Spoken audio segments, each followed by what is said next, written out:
বিএনপিতে অনেক অভিজ্ঞ পার্লামেন্টারিয়ান আছেন, শুধু সালাউদ্দিন সাহেবই আছেন, আর কেউ কথা বলেন না। যিনি বাংলাদেশের প্রধানমন্ত্রীকে সাইড লাইনে বসিয়ে রেখে বক্তব্য দেন, আর প্রধানমন্ত্রী একটা দিয়ে খালি এক হাত দিয়ে চাপড়ান আর এক হাত দিয়ে ধরে রাখেন, এটাই ওনার ভূমিকা। এই তিনজন ছাড়া কারো জাতীয় সংসদে এর আগে ঢোকার অভিজ্ঞতা কার্যপ্রণালী সম্পর্কে ফলে তাদের আমার ধারণা ধারণা ওনাদের একদিকে হচ্ছে অভিজ্ঞতার অভাব, আর একদিকে হচ্ছে এই বিষয়ে লেখাপড়া করে প্রস্তুতি নিয়ে আসার বোধহয় অভাব আছে। কোনগুলা বাতিল করা হবে সব সংবাদ মাধ্যমে আসছে, আপনি আমি জানি, আর তাদের এমপিরা জানেন এবং তারা প্রস্তুত থাকবে না। বেসিক্যালি তারা কোথাও কোথাও আসলে এ বিষয়ে দায় নিতে চায় না বলে আলোচনায় ঢুকে নেই। যে বাড়ির লোকেরা সবাই জোরে জোরে কথা বলে চিৎকার করে, দেখবেন ওই বাড়ির সবাই চিৎকার করে। যারা একটু আস্তে কথা বলে ওই পরিবারের সবাই আস্তে কথা বলে। আচরণ কিন্তু এরকম একটা মানে অনুকরণ, ইমিটেশনের ভেতর দিয়ে হয়। নেতা বদলায়, দল বদলায়, জন্ম নেয় নতুন দল, কিন্তু সাধারণ মানুষের ভাগ্য কি বদলায়? আশ্বাস আর প্রতিশ্রুতির ভিড়ে আমরা খুঁজব বাস্তবতার প্রতিফলন। আমাদের কাজ প্রশ্ন করা, দেশ ও মানুষের স্বার্থে প্রশ্ন করেই যাব। থাকবে মত ও ভিন্ন মতে শ্রদ্ধা। স্টার নিউজ কড়া আলাপের সঙ্গে শান্তা সারাদিন। স্টার নিউজ কড়া আলাপে আজ আমার সঙ্গে রয়েছেন তিনজন সম্মানিত অতিথি। শুরুতেই তাদের সাথে পরিচয় করে দিতে চাই। আমার ঠিক বাদিকে রয়েছেন ডক্টর সাখাওয়াত হোসেন সায়ন্ত, সাধারণ সম্পাদক জি9। আমার সাথে রয়েছেন সৈয়দ মিজানুর রহমান, অর্থনীতি বিশ্লেষক, এবং রয়েছেন ডক্টর মোহাম্মদ আব্দুল মান্নান, কেন্দ্রীয় মজলিসের শুরা সদস্য, বাংলাদেশ জামায়াতে ইসলামী সহকারী সেক্রেটারি, ঢাকা মহানগর দক্ষিণ। আপনাদের তিনজনকেই স্বাগত জানাচ্ছি কড়া আলাপে। জাতীয় সংসদ চলছে, অধিবেশন চলছে, আমরা প্রতিদিনই নানা ঘটনার সাক্ষী হচ্ছি। যদি আজকের ঘটনার কথা উল্লেখ করি, ডক্টর মোহাম্মদ আব্দুল মান্নান, সরকারি দলের বিরুদ্ধে রাজনৈতিক সমঝোতা ও বিশ্বাস ভঙ্গের অভিযোগ এনে এর প্রতিবাদে জাতীয় সংসদ থেকে ওয়াকআউট করেছে বিরোধী দল। আজ শুক্রবার সন্ধ্যা 7:30টার দিকে বিরোধী দলীয় নেতা শফিকুর রহমানের নেতৃত্বে বিরোধী দলের সদস্যরা ওয়াকআউট করেন। আপনাদের সাথে বিএনপির রাজনৈতিক তো বেশ কিছু সমঝোতা ছিল, যদি থেকে থাকে সেটা আসলে কি কি ধরনের সমঝোতা ছিল? আপনারা দেখা যায় কেউ কেউ অভিযোগও তোলে আসলে নির্বাচনও কিছুটা সমঝোতার ভিত্তিতে হয়েছে, এমনও অভিযোগ তোলে। তো এখন বিএনপির ওপর আপনাদের যে বিশ্বাস থেকে একসাথে নির্বাচনে যাওয়া প্রতিদ্বন্দ্বী হিসেবে, সেই বিশ্বাসের কি হলো? জি, আপনাকে ধন্যবাদ। সমালোচক যারা আছেন সবাইকে ধন্যবাদ জানাই। অবশ্যই আমাদের সব দুই দল এবং দুই জোটের ভিতরে অনেক বিষয়ের সমঝোতা অনেক আগে থেকেই আছে। আপনি যদি দেখেন যে আপনার এই ফ্যাসিস্ট সরকার যখন আসলো, সেই থেকে নিয়ে এই ফ্যাসিস্ট সরকারের বিদায় পর্যন্ত আমাদের কিন্তু বড় ধরনের সমঝোতা ছিল। আমরা কিন্তু শেখ হাসিনার পতন এবং এই সরকারের অন্যায় কার্যক্রমের ব্যাপারে আমরা কখনো যুগপৎ, কখনো ঐক্যবদ্ধ, বিভিন্নভাবে আমরা কাজ করেছি। এবং 5ই আগস্টের পরে যখন এই নতুন বাংলাদেশ গড়ার স্বপ্ন নিয়ে আমরা আগালাম, তখন কিন্তু ঐক্যমত্য কমিশনেও আমরা কাঁধে কাঁধ মিলিয়ে কাজ করেছি। বিভিন্ন বিষয়ে আমরা একমত হয়েছি। কখনো কখনো আমরা নোট অফ ডিসেন্ট দিয়েছি, কখনো কখনো বিএনপি দিয়েছে। বাট এক টেবিলে এক জায়গায় আমরা এসে বাংলাদেশের রাজনীতির ইতিহাসে এত বড় সমঝোতার দলিল আর কখনো স্বাক্ষরিত হয় নাই, যেটা এই জুলাই আগস্টের পরে ঐক্যমত্য কমিশনের মাধ্যমে সংসদের দক্ষিণ প্লাজায় যে ডক্টর মোহাম্মদ ইউনূসের উপস্থিতিতে সব রাজনৈতিক দল স্বাক্ষর করেছিল, যদিও এনসিপি অনেক পরে স্বাক্ষর করেছে। এটা তো একটা বড় রাজনৈতিক সমঝোতার দলিল। বাংলাদেশের রাজনৈতিক দলগুলোর ভিতরে এরকম দলিল আর কখনো হয়েছে বলে আমার মনে পড়ে না। সেই জায়গা থেকে, এবং আপনি জানেন যে বিএনপি সবচেয়ে বড় বিশ্বাসের যে জায়গাটা নষ্ট করেছে সেটা হচ্ছে গণভোটের যে অধ্যাদেশটা, এই অধ্যাদেশটাকে আমলে না নিয়ে এটাকে বাতিল করার লাইনে নিয়ে যাওয়া, এবং এটার আলোকে যে সংস্কার, সেই সংস্কারটাকে অস্বীকার করা, এবং সংস্কারটা কিছুটা বিল আকারের সংসদে সংশোধনের নিমিত্তে নিয়ে এসে করা। এই জায়গায় কিন্তু একটা বড় প্রতারণা বা বিশ্বাসভঙ্গ শুরুতেই বিএনপি করেছে বাংলাদেশের 70% জনগণ যারা গণভোটকে হা দিয়েছে। বিএনপি বলছে যে এটা অবৈধ অধ্যাদেশ, এটার কোনো ঠিক ছিল না, কিন্তু সেটা বিএনপির কিন্তু আগেই বলা উচিত ছিল যে না এইভাবে একটা গণভোট হতে পারে না।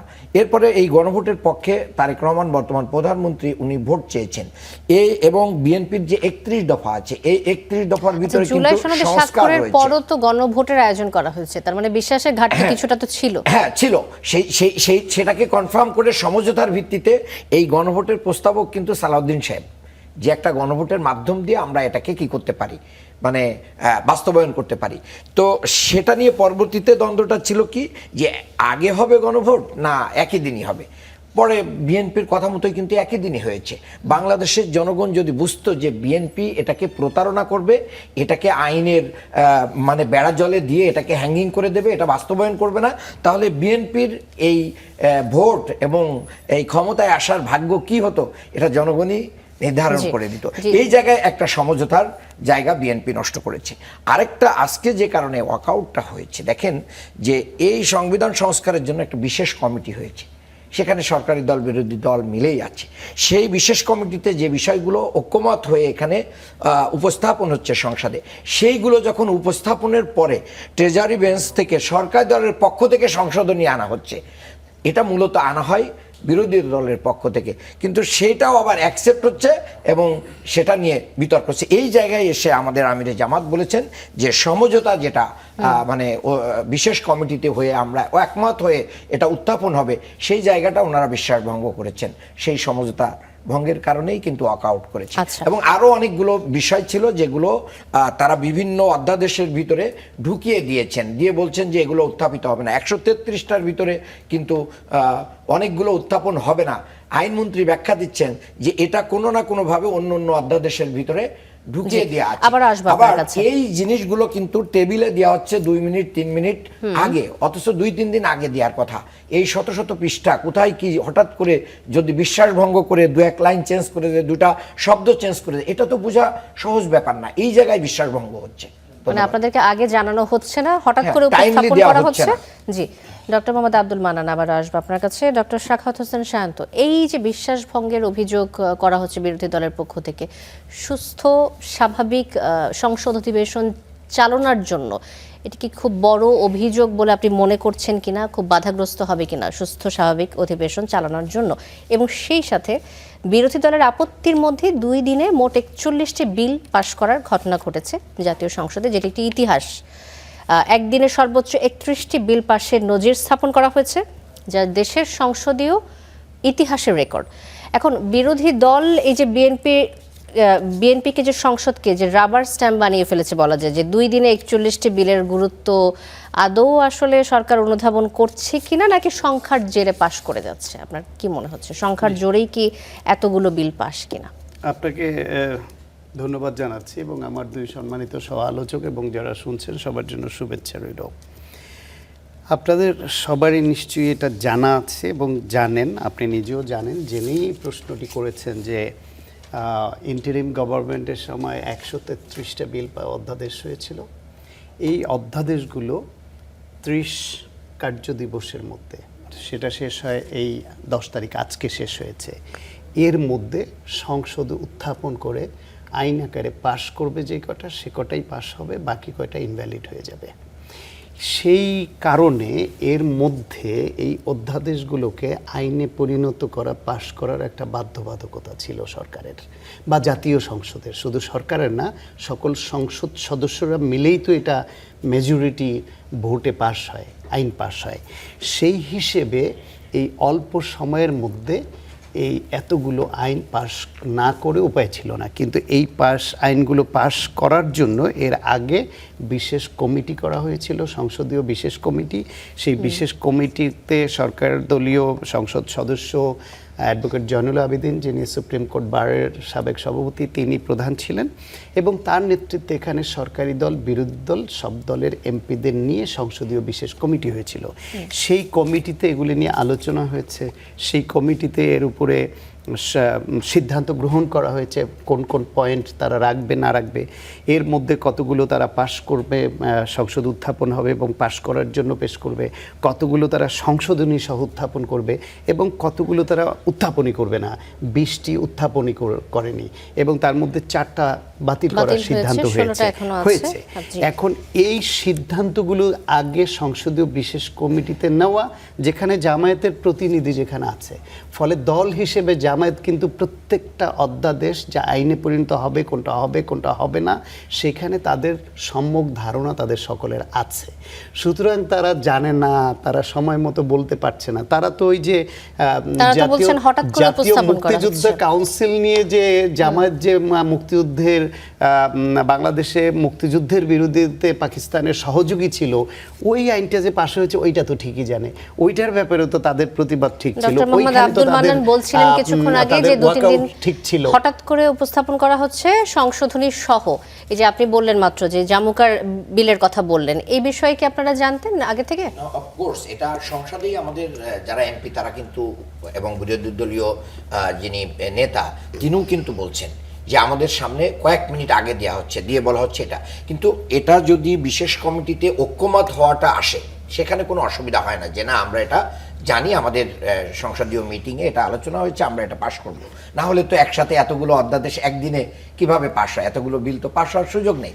কিন্তু যে জায়গাগুলোতে আমাদের নোট অফ ডিসেন্ট ছিল, যেখানে যেখানে ওনারা দেওয়ার পরে পরিবর্তন এনেছেন ভিতরে, এই পরিবর্তনটা ওনারা কিন্তু আমাদেরকে জানিয়ে করেন নাই, যার কারণে কিন্তু আচ্ছা। এই সংশোধনীটা উনি বলছেন কিছু পরিবর্তন এনেছেন। কিছু কিছু জায়গায় পরিবর্তন মান্নান আসছে। ভাই- যেরকম আমি এক্সাম্পল দিই, জি। যে এই যে জুলাই স্মৃতি জাদুঘর, এখানে যে মন্ত্রণালয়ের আন্ডারে থাকবে, সেখানে কিন্তু সবাই একমত হয়েছিল যে মন্ত্রী এখানে সভাপতি হবে না, এটা আলাদাভাবে থাকবে, স্বতন্ত্রভাবে থাকবে। কিন্তু এখানে যখন পাশ করার জন্য আসলো, তখন মন্ত্রীকেই এখানে সভাপতি হিসেবে রেখে দিল, সরকার যাতে এটা লাগাম টেনে ধরতে পারে। এই যে সরকারিকরণ, দলীয়করণ করার যে মানসিকতা, এবং ওনারা এক্সাম্পল দিচ্ছেন আগামীতে আপনারা যদি সরকার গঠন করেন আপনাদের জন্য এটা সহায়ক হবে, আমাদেরকে অ্যাডভাইস করতেছেন। এই যে স্বৈর শাসক হওয়ার জন্য যে অ্যাডভাইস করা, আমরা এটাকে ভালোভাবে নেই নাই। আমার মনে হয় এটা কি, জুলাই আমি spirit এক না। কথাই বলি, শাখাত সেটা হলো হোসেন শান্ত। মান্নান ভাই ওঠার সময় জিজ্ঞেস করেছিলাম, কারণ একটু আগে এটা আলোচনা হচ্ছিল যে জাতীয় সংসদে জামায়াতের 68 জন না এবার এমপি, 68 জনের মধ্যে আগে এমপি হয়ে সংসদে এসেছেন এবং সংসদের কার্যপ্রণালী সম্পর্কে অভিজ্ঞতা আছে এরকম কজন আছিলেন, এটা জিজ্ঞেস করেছিলাম উত্তরটা। আমিও জানি, এটা জানার পরও কনফার্ম করার জন্য উনি বলছেন 3 জন, আব্দুল্লাহ মোহাম্মদ তাহের, মোহাম্মদ শাহজাহান চিটাঙের, আর গাজীপুরের একজন, ওনার নামটা আমার জানা নেই।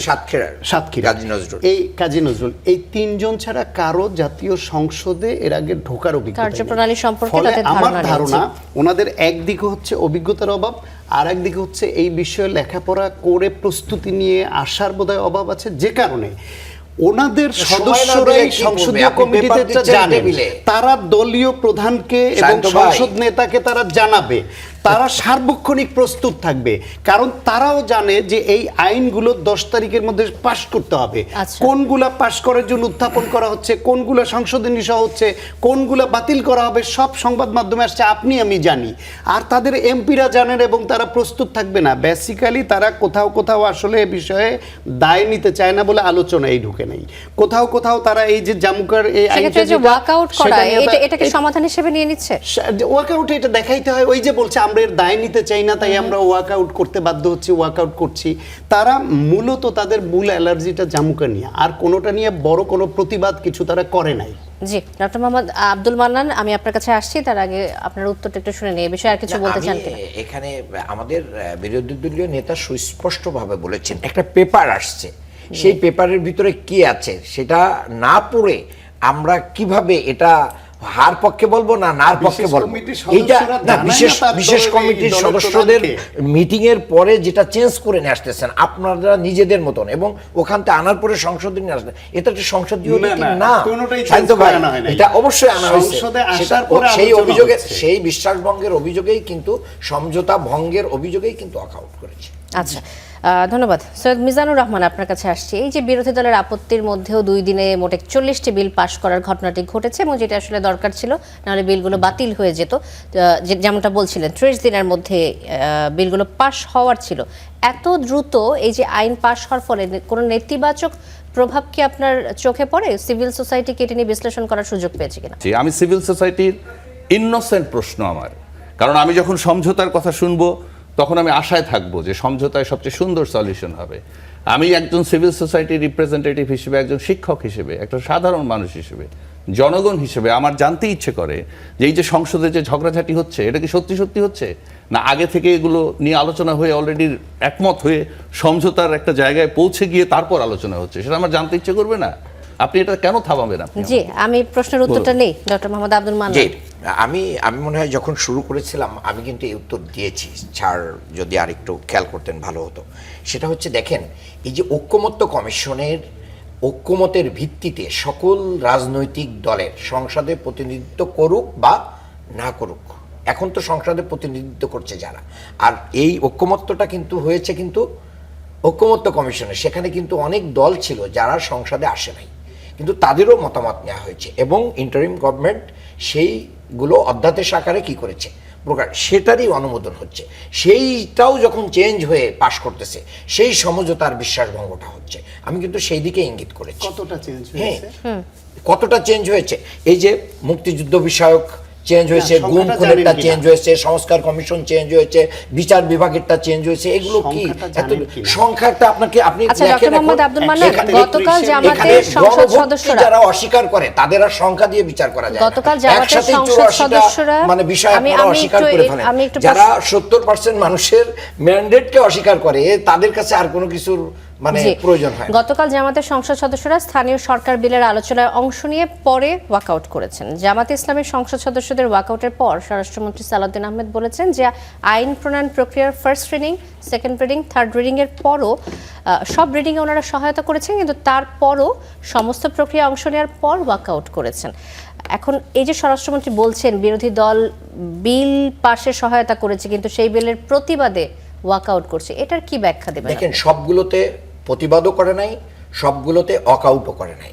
যেখানে যেখানে আমরা ভালো মনে করেছি, জনগণের জন্য কল্যাণ মনে করেছি, সেখানে আমরা প্রতিবাদ করেছি, সেখানে আমরা ওয়াকআউট করেছি। সরকার যখন মানে নাই, একগুঁয়েমি একতরফাভাবে করেছে, এটাও গণতন্ত্রের একটা মানে কি মানে রীতি, যেটার মাধ্যম দিয়ে আমরা দৃষ্টান্ত রেখেছি যে আমরা এটা গ্রহণ করি নাই।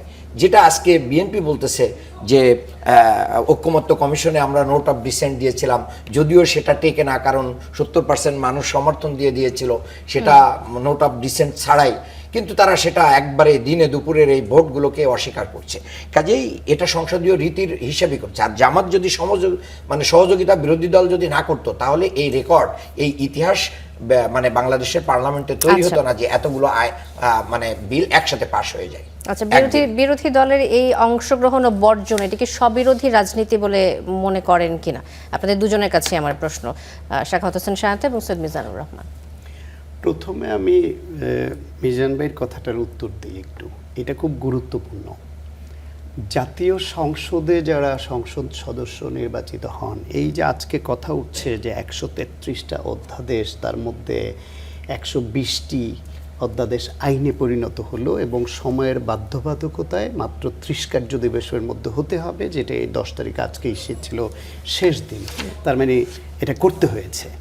এখন এগুলো তো আইন, সংসদ সদস্য মানে হলো তারা আইন প্রণেতা। আইন প্রণেতাদের আইন প্রণয়ন সম্পর্কে সম্যক ধারণা না থাকলে সমস্যা। পল্টন বা শাহবাগ স্কোয়ারের বক্তৃতা আর সংসদে গিয়ে ওই একই বক্তৃতা আইন প্রণয়নে বিশেষ কোনো ভূমিকা পালন করে না। আইন প্রণয়নে ভূমিকা রাখতে হলে তার আইন সম্পর্কে ধারণা, তার আগে পরের ইম্প্যাক্ট সম্পর্কে ধারণা এবং সংবিধান সম্পর্কে, অতীতের আইন সম্পর্কে একটু ধারণা না থাকলে সেটা সাংঘর্ষিক কিনা, এটা রাষ্ট্রের জন্য কতটা উপযোগী, সেই বিষয়ে খুব ভালো ভূমিকা রাখতে পারে না। আমার ধারণা বিরোধী দলের, যদিও সরকারি দলও এবার প্রচুর তরুণ এবং প্রথমবারের মতো এমপি হয়েছেন এরকম অনেকে এসছেন, কিন্তু এই দলে অভিজ্ঞ পার্লামেন্টারিয়ান অনেক আছে যারা অতীতে এমপি হয়েছেন, মন্ত্রী ছিলেন, রাষ্ট্র পরিচালনা করেছিলেন, সেই পাকিস্তান আমল থেকে রাজনীতি করে এরকম নেতাও আছেন যারা সংসদে গেছেন। জামায়াত ইসলাম এবং এনসিপি এরা এইবার বিশেষ কারণে জুলাই গণঅভ্যুত্থান পরবর্তী সময়েরকে ধারণ করে তারা নির্বাচনের মাধ্যমে এমপি হয়েছেন, কিন্তু সংসদে আইন প্রণেতা হিসেবে ভূমিকা রাখবার জন্য তারা যথেষ্ট পরিমাণে প্রস্তুত নন। সে কারণে তাদের যথেষ্ট যে এই সম্পর্কে ট্রেনিং দরকার ছিল, লেখাপড়া দরকার ছিল, সেটিতে ঘাটতি রয়ে গেছে। তবে গেছেন, সবাই তো আর সব জেনে ওইখানে যায় না, তারা নতুন, তারা আস্তে আস্তে এরকম শিখবেন, বুঝবেন যে এটা করতে হবে। যেই আইনগুলো আজকে হলো, এই আইনগুলো কিন্তু বেশিরভাগই অধ্যাদেশ আকারে এই ইন্টারিম গভর্নমেন্টের সময় আসছে এবং সংবাদ মাধ্যম এবং বিভিন্ন জায়গায় আলোচনা হয়েছে। এই বিষয়ে ঐকমত্য কমিশনও কখনো কখনো এরা মত দিয়েছে, বিভিন্ন দলের সঙ্গে আলোচনা হয়েছে। ফলে এইটা আগে থেকেই একটা ফ্রেমওয়ার্কের মধ্যে আনা, তার মধ্যে কোথাও কোথাও যেখানে যেখানে ইন্টারিম গভর্নমেন্টের উদ্দেশ্য নিয়ে সন্দেহ আছে যে এরা কোন উদ্দেশ্যে এটা করেছিল, সেই উদ্দেশ্য কি শুধু সরকারে যারা আসবে তাদের কাষ্টে পৃষ্ঠে বেঁধে ফেলবার জন্য, রাষ্ট্র পরিচালনার যে স্মুথ যে একটা গতিপথ থাকে সেটাকে প্রতিবন্ধকতা তৈরি করবার জন্য, অথবা অল্প সময়ের মধ্যে করায় কোথায় কোথায় সংবিধান বা রাষ্ট্রীয় যে প্রচলিত আইন আছে তার সঙ্গে সাংঘর্ষিক হচ্ছে, সেটা যথোপযুক্তভাবে বিচার বিশ্লেষণ করার সময় পায়নি বা করেনি।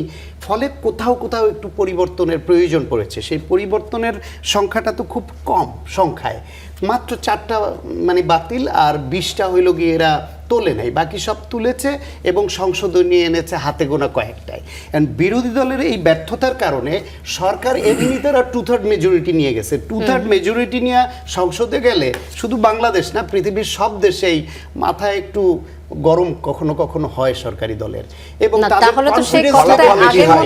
কনফিডেন্স লেভেল বেশি থাকে।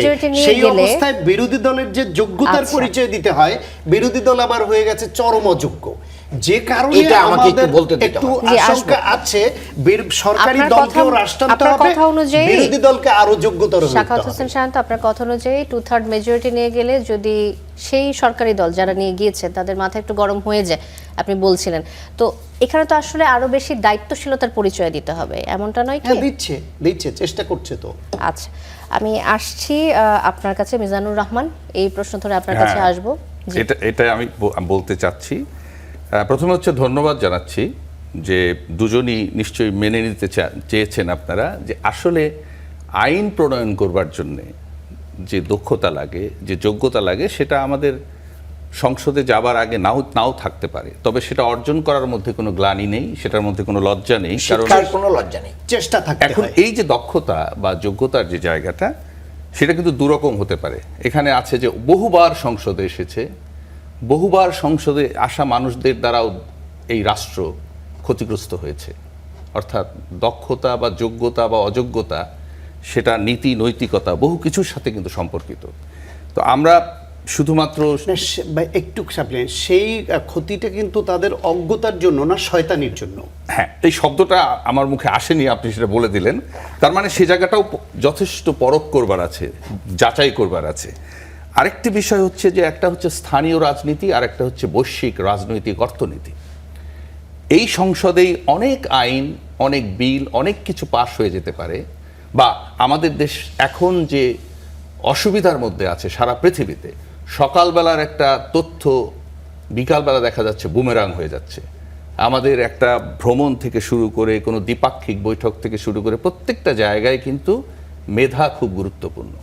এটা শুধুমাত্র বক্তৃতা, চাপাবাজি বা আমাদের মতো টকশো করা নয়, কারণ তার সাথে রাষ্ট্রের দীর্ঘদিনের সম্পর্ক। এবং আপনাদের দুজনকেই আমি ধন্যবাদ জানাচ্ছি যে আপনারা এই তর্ক বিতর্কের ভিতর দিয়ে তো আপনারা নিশ্চয়ই জনগণ বা আমার মতো যারা সাধারণ নাগরিক তাদের জন্য কিছু ভাবার চেষ্টা করবেন। আমার শেষ আপনাদের দুইজনের আলোচনায় অনুরোধ থাকবে, বিশেষ করে আপনারা প্রায় টকশোতে যান, কথা বলেন, অন্তত দেখি আমি আপনাদেরকে, যে এই যে সংসদ সদস্যদের, শুধু সংসদ সদস্য না, যে মানুষটা 100 বার গান গেয়েছে হয়তো লতা মঙ্গেশকর বা কোনো একটা, তাও কিন্তু মঞ্চে যাওয়ার আগে একটু রিহার্সেল দিয়ে যায়, একটা প্রস্তুতি বলে ব্যাপার থাকে। কারণ একজন সংসদ সদস্যের প্রস্তুতির উপর নির্ভর করে রাষ্ট্রের ভবিষ্যৎ। তার মুখের একটি শব্দের কারণে দেশে আনরেস্ট হতে পারে, একটা জেস্চারের কারণে ভবিষ্যৎ অন্ধকার হয়ে যেতে পারে। আমরা কিন্তু দেখতে পাচ্ছি তেল নিয়ে, নানা কিছু নিয়ে, নানাভাবে আমরা অনেক জায়গায় এই মনে হচ্ছে সমস্যার সমাধান হয়ে যাচ্ছে, আবার হচ্ছে না। এখন আমরা নিশ্চয়ই তুলনা করতে যাব না যে বিশ্বের কত খারাপ রাজনীতিবিদরা খারাপ কি করে। একটা জিনিস আমাদের ভুলে গেলে চলবে না, এটা হচ্ছে মহেঞ্জোদারো হরপ্পার সভ্যতার দেশ, নালন্দা বিশ্ববিদ্যালয়ের সভ্যতার দেশ। ইউরোপ আমেরিকার বহু দেশ যখন সভ্যতা আলো দেখেনি, তখন কিন্তু এই ভূখণ্ডে সভ্যতা এসেছে। সেই রকম একটা দেশে নিশ্চয়ই আমাদেরকে সব সভ্যতা শিখবার জন্য আমেরিকা যেতে হবে না। আমাদের একটু পিছনে ফিরে তাকালে অনেক সভ্যতার নিদর্শন আছে, শিক্ষা আছে, সেগুলো সংসদে ফিরে আসা দরকার নয় কি? ডেফিনেটলি দরকার। আচ্ছা। সেইটা ফিরে আনার জন্য আপনারা কি করবেন, কি ভাববেন, সেটা নিয়ে আমরা আসেন কথা বলি। আর আমরা যতবার ওয়াকআউট করছি, মনে রাখতে হবে সারা পৃথিবীর কাছে আমাদের মান ইজ্জত তত কমছে। ওয়াকআউট মানে অসম্মান করে না, ডেফিনেটলি মতের অমিল হলে সেটার প্রতিবাদ করব, এটা ডেমোক্রেসি। ডেমোক্রেসি। কিন্তু সেই ডেমোক্রেসি যদি কখনো কখনো মনে হয় যে সেইটা প্রশ্নবিদ্ধ হয়ে যেতে পারে, অর্থাৎ আমাদের অস্থিরতা, আমি আরেকটু সহজ করে দিই। যেমন দেখবেন কোনো দোকানদার কিন্তু বুদ্ধিমান কাস্টমার পছন্দ করে না। সম্ভবত অনেক রাজনীতিবিদও আছে যারা একটু বোকাশোকা সাপোর্টারই চায়। বিশ্ব মোড়ল যারা আমাদের দেশকে শোষণ করতে চায়, শাসন করতে চায়, তারা আমাদের মধ্যে যত বেশি ঝামেলা দেখতে পাবে তারা আনন্দিত হবে, কারণ আমাদেরকে কন্ট্রোল করা সহজ হবে। সেটাও মনে হয় সংসদ সৈয়দ থেকে মিজানুর রহমান, রিফ্লেকশনের সুযোগ আপনার আছে। কথার সাথে একটু যুক্ত করতে চাই। আজ স্পিকারের বক্তব্যের সময় জুলাই আন্দোলনের সম্মুখ সারির নেতা ও এনসিপির সংসদ সদস্য হাসনাত আব্দুল্লাহ নিজ আসন থেকে দাঁড়িয়ে সরকারি দলের ভূমিকার প্রতিবাদ জানান, হইচই করতে থাকেন। কিছুক্ষণ আগে কথাটা মেনশন করেছিলেন ডক্টর সাখাওয়াত হোসেন শান্ত। এ সময় স্পিকার হাসনাত আব্দুল্লাহ উদ্দেশ্যে বলেন যে এত অসহিষ্ণু হলে চলবে না। যেমনটা আপনি বলছিলেন যে বহির্বিশ্ব হয়তো আমাদের দেখে রাজনৈতিক দলগুলোকে বা দলের নেতাদেরকে। স্পিকার বলেছেন হাসনাত আব্দুল্লাহর উদ্দেশ্যে যে এত অসহিষ্ণু হলে চলবে না mister Abdullah, this is not Shahbag square, this is parliament. এই যে সংসদীয় আচরণ, ডক্টর মোহাম্মদ আব্দুল মান্নান আপনার কাছেই আসতে চাই, সংসদীয় আচরণ আর রাজপথের আচরণ কি গুলিয়ে ফেলছে আমাদের তরুণ সংসদ সদস্যরা?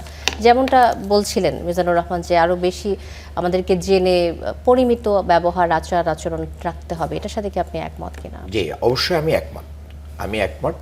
ট্রেনিংয়ের কোনো শেষ নাই, শিক্ষার কোনো শেষ নাই। দীর্ঘ 17 বছর বাংলাদেশের সমস্ত জনগণকে গণতন্ত্রের বাইরে রাখা হয়েছে। একদলীয় একটা পার্লামেন্ট এবং গৃহপালিত একটা বিরোধী দল, যেখানে কার্যকর অর্থে সংসদ কখনো কি হয় নাই, কার্যকারী হয় না। একটা বড় জেনারেশন আফটার জেনারেশন তারা এই সংসদীয় রীতি পদ্ধতি অনুসরণ কিভাবে প্র্যাকটিস হয় এটা দেখতে পারে নাই। যার কারণে আমি মনে করি সকল দলের এমপি মন্ত্রী যারা হয়েছেন তাদের প্রচুর পরিমাণ ট্রেনিংয়ের প্রয়োজন। আমি যতদূর জানি আমাদের দল থেকেও সংসদ শুরু হওয়ার আগে কয়েকদিন ব্যাপী সবাইকে আটকে ট্রেনিং দেওয়া হয়েছে এবং এটা চলমান থাকবে। এটা শিক্ষার ক্ষেত্রে আমি এখানে ডিফেন্স করতে চাই না।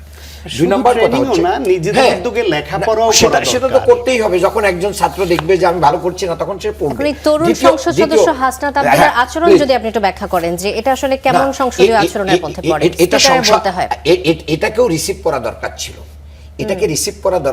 এই কারণেই এটা তার স্পিরিট, এটা তার ইমোশন, যে নতুন বাংলাদেশ তারা দেখতেছিল শহীদদের রক্তের বিনিময়ে, সেটাকে যে চোখের সামনে দিয়ে কেড়ে নেওয়া হচ্ছে এই বিষয়ে কিন্তু স্পিকার বলছেন না, কিন্তু তার ইমোশনকে তিনি ডিফেন্ড করছেন সংসদীয় আচরণ দিয়ে। এটা আমি সাপোর্ট করি নাই। আমি ভাইয়ের সাথে একমত যে বিএনপিতে অনেক অভিজ্ঞ পার্লামেন্টারিয়ান আছেন, শুধু সালাউদ্দিন সাহেবই আছেন, আর কেউ কথা বলেন না, যিনি বাংলাদেশের প্রধানমন্ত্রীকে সাইড লাইনে বসিয়ে রেখে বক্তব্য দেন, আর প্রধানমন্ত্রী একটা দিয়ে খালি এক হাত দিয়ে চাপড়ান আর এক হাত দিয়ে ধরে রাখেন, এটাই ওনার ভূমিকা। তো ওনারও তো অভিজ্ঞতা নেই, ওনারও তো অনেক ধরনের ট্রেনিং, শিক্ষা দীক্ষা, সার্টিফিকেট, অনেক কিছুর অভাব। যার কারণে এখন প্রক্সি প্রধানমন্ত্রী হিসেবে জনগণ বলে আর কি, তথাকথিত জনগণরা বিভিন্নভাবে আসতেছে যে প্রক্সি দিচ্ছেন সালাউদ্দিন সাহেব। এবং দুর্ভাগ্যজনক হলে একটা গেজেটও হয়েছে যে কখনো কখনো ওনার অ্যাবসেন্সে উনি দায়িত্ব পালন করবেন, এই বিষয়গুলো দেখবেন। এটা মনে করি যে গোটা বাংলাদেশের জন্যই একটা কি হচ্ছে, যেখানে বিরোধী দলীয় নেতা যখন কথা বলে তার উত্তরে কিন্তু একটা প্রশ্ন চলে আসছে। আগে যখন প্রধানমন্ত্রী কোনো সময়ে উপস্থিত থাকতেন না দেশে, তখন আসলে কারা দায়িত্ব পালন করতেন? তখন কি এমনই কোনো আইন ছিল? না, এরকম কোনো বিভাগ অমুক দেখবেন এরকম করে কাউকে দেওয়া হতো না। রীতিনীতি অনুযায়ী, কাস্টম অনুযায়ী এগুলো চলতো। কাজেই এরকম দায়িত্ব দিয়েছে, আমি জানি না, হয়তো আমার জানার নলেজের অভাব থাকতে পারে, এরকম গেজেট হয়ে কাউকে দায়িত্ব বন্টন করে দেওয়া হয়েছে আমার নলেজ নাই, আমার জ্ঞানের স্বল্পতা থাকতে পারে এই ব্যাপারে। আমি মানে আমার নিজেকে বাংলাদেশের রাজনীতির দুঃখজনক বাস্তবতা যেটা, সেটা হলো সরকারি দল যাহা কিছু করুক তাহাকে খারাপ বলিতে হইবে বিরোধী দলের, আর বিরোধী দল যাহা কিছুই বলুক না কেন সরকারি দলের সেটাকে আপনি এক্সাম্পল দেন বাংলাদেশে এটা হয়েছে কিনা। শোনেন, এর আগে প্রধানমন্ত্রী যারা ছিলেন তারা দেশের বাইরে গেলে তার দপ্তরের কাজ ক্ষতিগ্রস্ত হতো, তার জন্য বসে থাকতে হতো, তিনি বিদেশ থেকে এলে সিদ্ধান্ত দিবেন, অথবা এই অনলাইন চালু হওয়ার পরে বিদেশ থেকে দিতে হতো। ফলে এইটা প্রশাসনে একটা গতিশীলতা আসলো এবং ট্রাস্টের জায়গাটা তৈরি হলো যে প্রধানমন্ত্রী তিনি যখন ছুটিতে যাবেন, প্রধানমন্ত্রী তো ছুটি দরকার হয়, তিনি তো বিদেশও যান, রাষ্ট্রীয় সফরে যান এবং তার ব্যক্তিগত ছুটিও দরকার হয়, তখন তার অনুপস্থিতিতে রাষ্ট্রের কার্যক্রম 1 ঘন্টাও থেমে থাকবে না। এটা তো এমন না যে তার উপস্থিতিতে দিয়ে দিয়েছে, তিনি যখন ছুটি নেবেন, সংসদে ছুটি নেবেন প্রধানমন্ত্রীর উপস্থিতিতে তার পক্ষে বক্তব্য দিচ্ছেন দেওয়ার মতো সালাউদ্দিন সাহেব। এটা কত বড় একটা ট্রাস্টর দিয়ে একটা সিদ্ধান্ত, কত বড় একটা গতিশীলতা তৈরির একটা সিদ্ধান্ত। আচ্ছা, এটা একটা সেটা উপস্থিতিতে অ্যাপ্রিশিয়েট করবেন, সেটা না করে ওইটা পর্যন্ত নিন্দা করছেন। আরেকটা যে প্রধানমন্ত্রীর উপস্থিতিতে সালাউদ্দিন সাহেব কিন্তু ওনার পক্ষে প্রধানমন্ত্রী সম্পর্কে যেটা বলছেন তার বিভিন্ন বিষয় নিয়ে একটু কটাক্ষমূলকভাবে বলছেন যে প্রক্সি প্রধানমন্ত্রী হিসেবে কাজ করছেন। প্রধানমন্ত্রী জাতীয় সংসদের কার্যপ্রণালীতে তার এইবার প্রথম এমপি হয়েছেন, তার তো অনভিজ্ঞতা কিছু থাকতেই পারে, সেটা তিনি জেনে নেবেন, কিন্তু তার সিদ্ধান্ত গ্রহণ এবং তার সিদ্ধান্ত যে তিনি দেন, তিনি যখন নির্বাচনী ইস্তেহার সম্পর্কে কথা বলেছেন, তার কোনোটা আপনার মনে হয়েছে যেটা অন্যের চাপিয়ে দেওয়া কোনো বিষয়, বা তিনি এই পানির গভীরতা সম্পর্কে জানেন না, তিনি বাংলাদেশের অর্থনীতি বোঝেন না, তিনি ফ্যামিলি কার্ড সম্পর্কে নিজে বর্ণনা দিতে পারেন নাই, তিনি কৃষি কার্ড বর্ণনা দিতে পারেন না, তিনি হেলথ পলিসি পারেন না, যে ব্যাখ্যা বিশ্লেষণ তিনি করেছেন। বাংলাদেশে কয়জন নেতা আছে যারা এইভাবে প্রতিটা সাবজেক্টে গো থ্রু একদম ডক্টর মোহাম্মদ আব্দুল মান্নানের কথা থেকে আমি যেটা বুঝলাম যে উনি বলতে চাচ্ছেন যে আমাদের স্বরাষ্ট্রমন্ত্রী সালাউদ্দিন আহমেদ হয়তো আমাদের প্রধানমন্ত্রীর থেকে বেশি ভিজিবল হচ্ছে, আমি যেটা বুঝলাম। প্রধানমন্ত্রীর পক্ষে উনি সংসদে উত্তর দিচ্ছেন, প্রধানমন্ত্রী বসে আছেন, যদি প্রধানমন্ত্রী বিরতিতে থাকতেন কিংবা অ্যাবসেন্ট থাকতেন তখন দেয়া, আর প্রধানমন্ত্রী বসে আছেন আর সালাউদ্দিন সাহেব ওনার পক্ষে উত্তর দিচ্ছেন, স্পিকার বলছেন যে হ্যাঁ যে কেউ দিতে পারেন, এইখানেই একটা বড় ধরনের ব্যত্যয়। আপনি অন্যদের অভিজ্ঞতার কথা বলছেন আর নিজের দলের পক্ষে গেলে, পছন্দের মানুষের পক্ষে গেলে সেটাকে আপনি ইয়ে করবেন। অ্যালার্জিটা কোথায় আমি বলি, আমাদের অ্যালার্জিটা হচ্ছে বাংলাদেশে পার্লামেন্টারিয়ান হিসেবে সংসদীয় রীতিনীতি বলেন, সংবিধান বলেন, আইন বলেন, এই সম্পর্কে সবচেয়ে বেশি উচ্চারিত হতো ব্যারিস্টার মওদুদ আহমেদ এবং সুরঞ্জিত সেনগুপ্তের নাম, 2 মেরুর 2 জন, কিন্তু অভিজ্ঞতা এবং আইন কানুন জানায় তাদের ধারে কাছে খুব অনেকেই ছিলেন না। এরপরে বাংলাদেশে নানা রকম শূন্যতা গেছে, বর্তমানে সালাউদ্দিন আহমেদের নাম উচ্চারিত হচ্ছে, সালাউদ্দিন আহমেদের নাম উচ্চারিত হচ্ছে সংসদ এবং আইন কানুন সম্পর্কে তার যে লেখাপড়া, তার যে ধারণা, ব্যাখ্যা বিশ্লেষণ এবং ঐক্যমত্য কমিশনও তিনি যে ভূমিকা রেখেছেন, তার সঙ্গে ওই 2 জনের পর ওনার নাম উচ্চারিত হচ্ছে।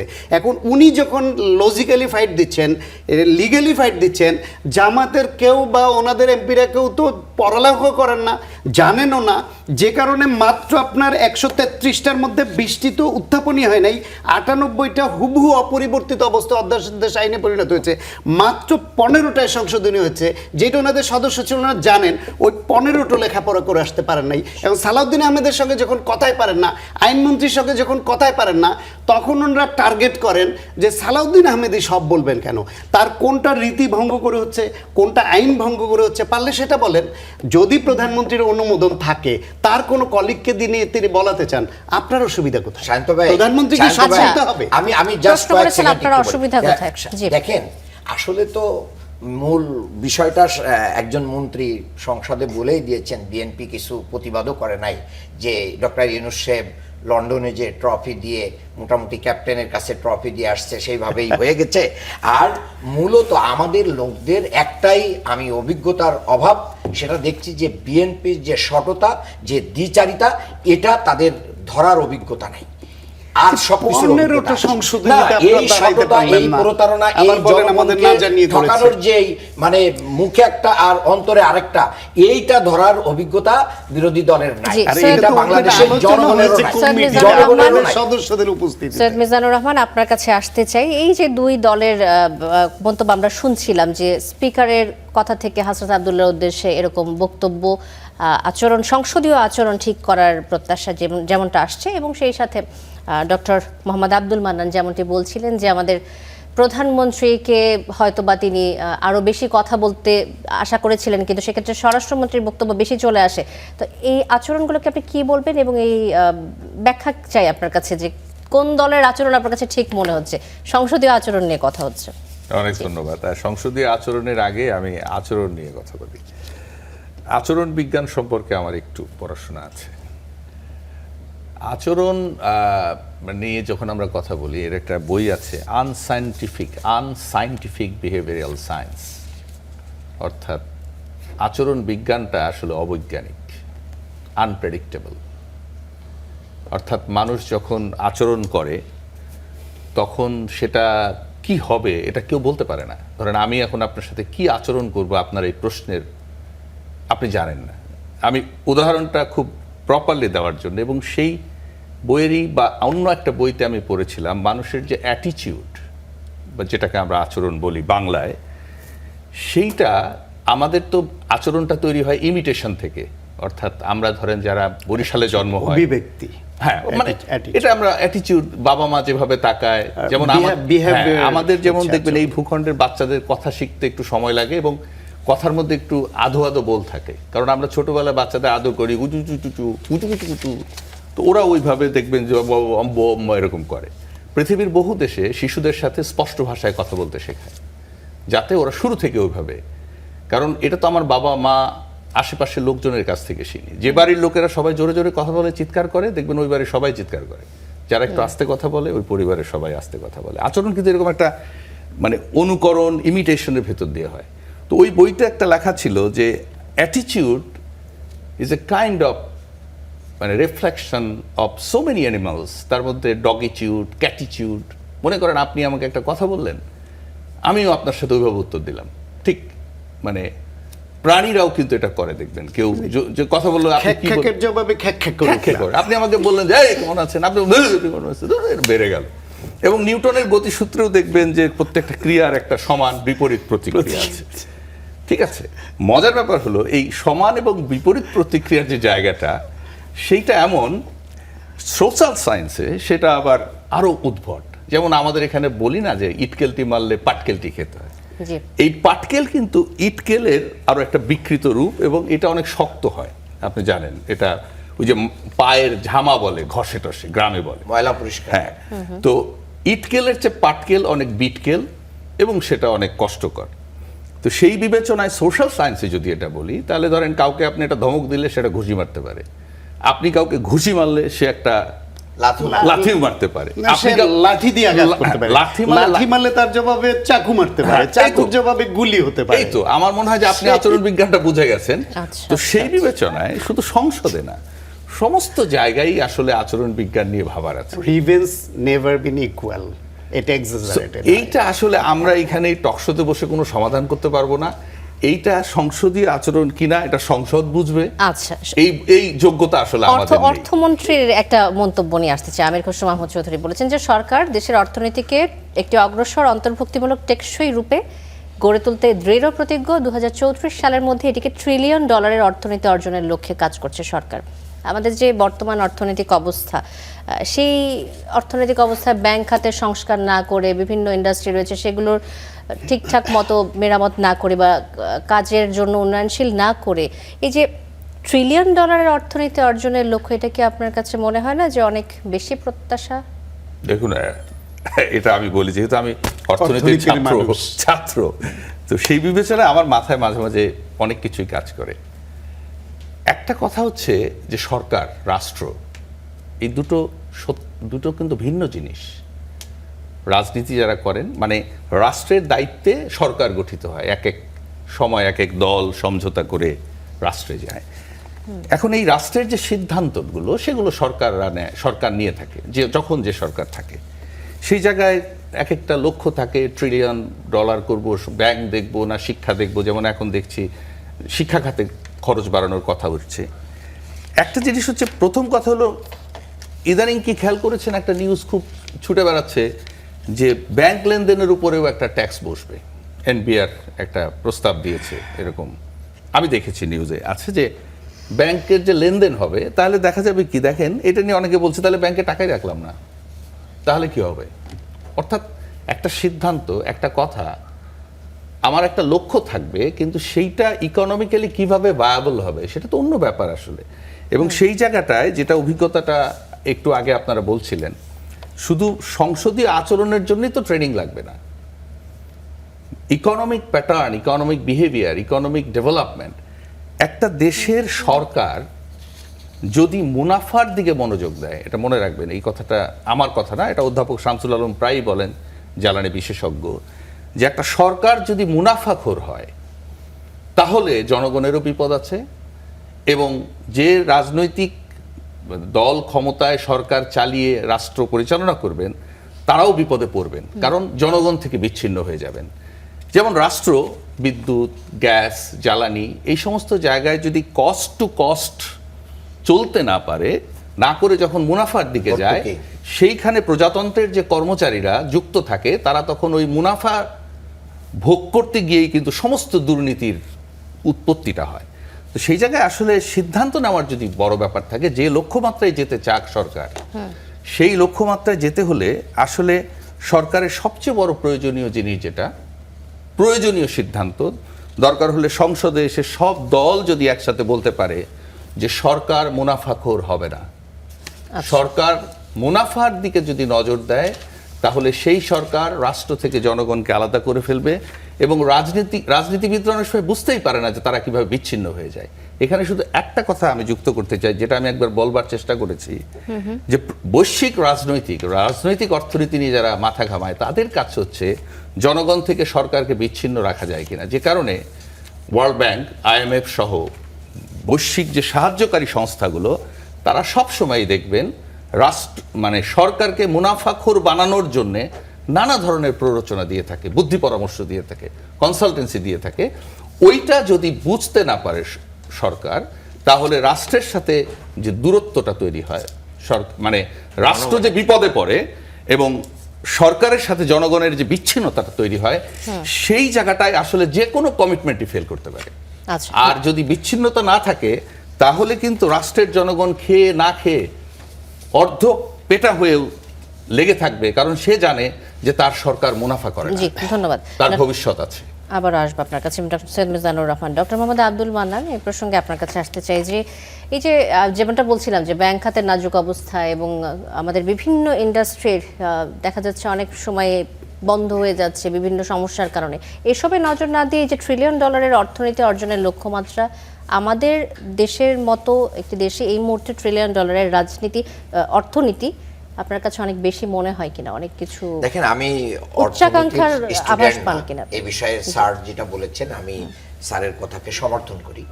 আমি এটার স্টুডেন্ট না, তবে আপনার স্টুডেন্ট হওয়া জরুরি না।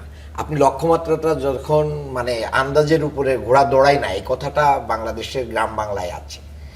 আপনি যেখানে বাংলাদেশ ব্যাংকের মতন জায়গায় দলীয় দল কানা লোককে গভর্নর বানাই দিবেন, যিনি আপনার নির্বাচন পরিচালনা কমিটির মেম্বার হিসেবে কাজ করেছেন, সেই জায়গায় অর্থনীতি কি হবে? আপনি সংসদে সাউন্ড সিস্টেম কেনা এবং এই যে কি বলে এটাকে, এই যে কানে হেডফোন, এখানে হচ্ছে কত বড় ধরনের দুর্নীতি, যেটা চিফ হুইপ নিজেই স্বীকার করেছেন। আবার আপনি মানে প্রশাসক বসাচ্ছেন জেলায় জেলায় সিটি কর্পোরেশনগুলোতে দলীয়, এবং যারা নির্বাচনে ফেল করেছে, এই যে একটা বিভিন্ন দলীয়করণ করা হচ্ছে, এটার মাধ্যম দিয়ে বরঞ্চ বাংলাদেশের অর্থনীতির যেখানে যেখানে লাভ হওয়ার কথা ছিল, ওই লাভের গুড় পিঁপড়ায় খেয়ে যায়। এই পিঁপড়ায় খেয়ে যাওয়ার একটা সম্ভাবনা তৈরি হবে। ট্রিলিয়ন তো দূরের কথা, জনগণের যে ন্যূনতম মৌলিক অধিকার, এটা দেয়া আগামী দিনে সরকারের জন্য একটা বড় চ্যালেঞ্জ হয়ে দাঁড়াবে। কারণ শুধু বাংলাদেশ না, বৈশ্বিক অর্থনীতিও একটা কিন্তু বড় সংকটের মুখে চলে যাচ্ছে এই ইরান ইসরায়েল যুক্তরাষ্ট্রের যুদ্ধের মাধ্যম দিয়ে। আচ্ছা, সেই আরেকটা- জিনিসটাকে মাথায় রেখে সরকার জনগণকে মুখরোচক একটা কথা বলে জি। একটা দিবাস্বপ্ন দেখানো ঠিক হচ্ছে না। রিয়েলিটি, বাস্তবতার আলোকে যারা এ ব্যাপারে অভিজ্ঞ তাদের সাথে আলোচনা করে সরকার যেটা রিয়েল সেটাকেই জনগণের সামনে উপস্থাপন করতে পারে। এটা হচ্ছে জনগণের কাছে আরেকটা ধোঁকার কোনো বস্তু হতে পারে। জি, স্থানীয় সরকার প্রতিমন্ত্রী মীর শাহে আলম বলেছেন যে আইন সংশোধন না হলে ফ্যাসিস্ট শক্তি ফিরে আসার একটা সুযোগ থাকে। পাশাপাশি সংশোধনের মধ্য দিয়ে স্থানীয় সরকার নির্বাচনে দলীয় প্রতীক নির্বাচন বাতিল করা হয়েছে। এখন এই নির্বাচনে যে দলীয় প্রতীকের বিষয়টি, এটা তো আপনারাও সম্মত হয়েছিলেন বা আপনারাও চাইতেন, তাহলে এখন কেন এটাকে গণবিরোধী বলছেন? দেখেন, সরকারের কিছু মানে হাইড এগ্রিমেন্ট আছে যেটার মাধ্যম দিয়ে তারা ক্ষমতায় এসেছেন। এখন অনেকে গ্রেপ্তার করছেন, আবার কিছুদিনের ভিতরে মুক্তি দিবেন, আবার অনেকের রাজনীতি করার জন্য একটা স্পেস করে দিবেন যেটা আগে কখনো দেয়া হয় নাই। ঠিক আছে, তো আওয়ামী লীগকে একটা সুযোগ তৈরি করে দেয়া, মার্কাবিহীন হলে তো যে কেউ, আপনি আমি XYZ দাঁড়ায় যেতে পারবো, তার মার্কায় তার নৌকা থাকবে না, যে যার কারণে এই একটা স্পেস এখানে কিন্তু সরকার তৈরি করে দিবে। এবং আওয়ামী পুনর্বাসনের জন্যই মূলত এই কাজটা সরকার সুচতুরভাবে আমাদের পূর্বের বক্তব্যকে তারা এখানে কার্যকারী করেছে। তারপরেও এটা নিয়ে আমাদের খুব নাই, কঠোর অবস্থান নাই। কিন্তু যারা গুম খুন লুটপাট করেছে তাদের বিচার, যারা আয়নাঘর তৈরি করেছে তাদের বিচারের জন্য যে ঐক্যমত্য কমিশনে সবাই মিলে যে আলোচনাটা হয়েছিল, যে অধ্যাদেশটা আসছে, সেটা পর্যন্ত সরকার কি করছে না, বাস্তবায়ন করছে না। এই জায়গায় সরকারের প্রতি আমাদের মানে একটা বড় ধরনের সন্দেহ আছে যে সরকার মূলত লিয়াজও করে, এবং এই সরকার খুব রিসেন্টলি যে আধিপত্যবাদের বিরুদ্ধে এদেশের জনগণ রক্ত দিল, সেই আধিপত্যবাদকেই কিন্তু ওয়েলকাম করতেছে, তাদের সাথেই খুব ইন্টিমেসি, এবং সেখানেই সফর, সেখান থেকেই ফর্মুলা নেওয়া এবং অ্যাডভাইস নিয়ে সরকার চলতে চাচ্ছে।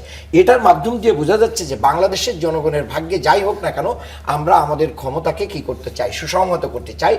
কিন্তু জুলাই আমাদেরকে শিখিয়েছে এটা কেউ ধরে রাখতে পারবে না। এটা আমি মনে করি বাংলাদেশের জন্যও দুর্ভাগ্য, জাতি হিসেবে আমাদের জন্য দুর্ভাগ্য। আপসের নেত্রী ম্যাডাম জিয়া যদি বেঁচে থাকতেন তাহলে বাংলাদেশ আজকে এই খাদের কিনারায় হয়তো পড়তো না। যারা ওখানের প্রেসক্রিপশনে চলছেন তারাই আজকে বাংলাদেশকে একটা অন্য জায়গায় নিয়ে যেতে চান। আচ্ছা, ডক্টর মোহাম্মদ আব্দুল মান্নান উত্তরটি দেওয়ার সময় ডক্টর শাখাত হোসেন শান্ত হাসছিলেন। আপনি হাসছিলেন কেন? আমি এই প্রশ্নটা দিয়ে শুরু করব। হাসছিলাম এই জন্য যে মান্নান ভাই বাংলাদেশের প্রেক্ষাপটে ট্রু পলিটিশিয়ান হয়ে উঠেছেন, এই উপলব্ধিটা আমার তৈরি হয়েছে তার কথা শুনে, এই জন্য হাসি পাচ্ছিল। আচ্ছা, আচ্ছা, কোন যে কথা থেকে রাজনীতি মনে থেকে হলো? আমরা বেরিয়ে আসতে যাচ্ছি, মানে আমার মনে হচ্ছে কি জানেন, এখন তো হাসলে না বিপদ, হয়ে- উনি প্রশ্ন করে হ্যাঁ, বলবেন। ঠিক আছে, কারণ আপনি হলো একদিকে গিয়া- বলছেন অভিজ্ঞতা নেই, আবার কারণ হলো গিয়ে একদিকে আপনি বলি, বলছেন ইংলিশে একটা কথা আছে, টু এজড সোর্ড, মানে দ্বিধারী তলোয়ার। এই টু এজড মানে দুই কিনারাই ধার থাকে, এই তলোয়ার নাকি দুই দিকেই কাটে, এবং যাওয়ার সময়ও কাটে, আসার সময়ও কাটে, মানে আসতেও কাটে, যাইতেও কাটে। ওই রকম টু এজড সোর্ডের মতো মনে হয়েছে এটা। কেন? বাংলাদেশে যখন স্থানীয় সরকার নির্বাচনে প্রতীককে করতে হবে, দলীয় প্রতীকে আওয়ামী লীগ এটা করে, তখন এই জামায়াত বিএনপি উভয়ই এটা বিরোধিতা করেছে, আমরা সবাই বিরোধিতা করেছি, যে এর মাধ্যমে স্থানীয়ভাবে শিক্ষক, এলাকার মুরব্বী বা বিভিন্ন প্রতিনিধি যারা দলের সঙ্গে সরাসরি যুক্ত নয়, তারাও যে তাদেরকে নির্বাচিত হওয়ার- প্রশাসক বানালেন, তা শেষ লজ্জা করি, করলো না ভাই? ন্যূনতম যে সুযোগটুকু ছিল সেটা রহিত করা হলো, আর দলীয়ভাবে রাজনৈতিক মারামারি সহিংসতার ক্ষেত্র প্রস্তুত করা হলো এবং একতরফাভাবে নিয়ে নেওয়ার ফলে এইটা আওয়ামী লীগ, বিএনপি, জামায়াত সহ এইদের সরকার বিরোধী সকলের চাওয়া ছিল। ইন্টারিম গভর্নমেন্ট যখন এই অধ্যাদেশটা আনলো তখনও কিন্তু জামাত বিএনপি উভয়ই এটা একমত ছিল। সেইটা এখন সংসদে পাশ হলো, সেইখানে দ্বিমত করবার মতো কোনো সুযোগ নাই।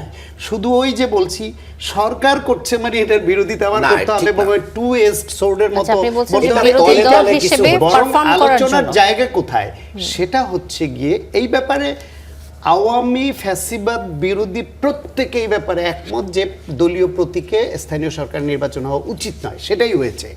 বরং আলোচনা সমালোচনার আমরা জায়গাটা walkout করি নাই। ওইখানে হতে পারে যে কথাটা এখন বলছেন, যে প্রশাসক নিয়োগ দিয়ে এই মুহূর্তে বিশেষ কারণে চালাতে হয়েছে, কারণ এই প্রশাসক নিয়োগটা ইন্টারিম গভর্নমেন্টই দিয়েছিল। Interim government যেহেতু কারা আওয়ামী লীগের এটা আওয়ামী সব- জি। আওয়ামী লীগের আচ্ছা, ডক্টর না, শাহাদাত আওয়ামী হোসেন লীগের শান্ত। সব এই অন্যায়ভাবে দখল করাদের সরে যেতে হয়েছিল, প্রশাসক ইন্টারিম গভর্নমেন্ট নিয়েছে। এখন এরা যদি আশা করে যে ইন্টারিম গভর্নমেন্টের নিয়োগ দেওয়া সেই প্রশাসকই এরা রাখবে, বিএনপি একটা দলীয় সরকার হয়ে, সেটা বাস্তবতা না। এখন এখন চাওয়াটা জনগণের- সরকারি লোক দ্রুত আচ্ছা, সম্ভব আচ্ছা, নির্বাচন দাও। সরকারি লোক আচ্ছা, ছাড়াই শাখাওয়াত নির্বাচন হোসেন দিতে শান্ত। না, আচ্ছা, আমার একটা নির্বাচনটা শাখাওয়াত দিতে হোসেন হবে শান্ত, আমার দ্রুত, একটা প্রশ্ন চলে আসছে। দ্রুত। এইটা দাবি জনগণের হতে পারে। প্রতিনিধি থেকে সরিয়ে এই যে দলীয় লোক বসানো, এবং আপনি যে বলছিলেন যে প্রশাসক নিয়োগ হলো, যেটা 180 দিনের জন্য থাকার কথা, আমরা জানি না আসলে কতদিন থাকবে, স্বৈরাচারী মানসিকতার পরিচয় আপনি দেখেন না যে না, এই না, যে আমি এর মধ্যে নিজেদের লোক বরং বসিয়ে দেয়া? একটু বেটার চিন্তাটা এই জন্য দেখি আমি,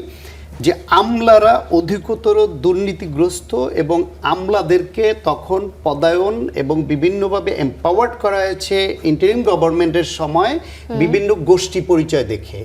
আপনি দেখেননি যে ডিসি নিয়োগ দেওয়ার সময় কতজন জামায়াতপন্থী কি আলোচনা উঠেছিল এবং পরে লটারি করে দিল, কত কাহিনী হয়েছে। এখন আপনার কি এটা মনে হয় যে আমলাদের মধ্যে তখন ব্যালেন্স করতে গিয়ে কতজন বিএনপির হবে, কতজন জামায়াতের হবে, কতজন এনসিপির প্রেসক্রিপশন হবে, সেইভাবে যে পদায়নগুলি হয়েছিল, দায়িত্ব বন্টন হয়েছিল, বিএনপি 2/3 মেজরিটি নির্বাচিত হয়ে তাদের উপর নির্ভর করে এই স্থানীয় সরকার চালাতে পারবে? চালাতেই দিবে না তারা। BNP সেই পছন্দের অবস্থায় সরকারই আমলাদের তারা- দিতেন। তারা না, একেবারে শেষ না, পর্যায়ে সেটাও রয়েছে। খারাপ হতো না, আমলাদের বরং দিতেন। পলিটিশিয়ানরা বেটার করে এই ক্ষেত্রে।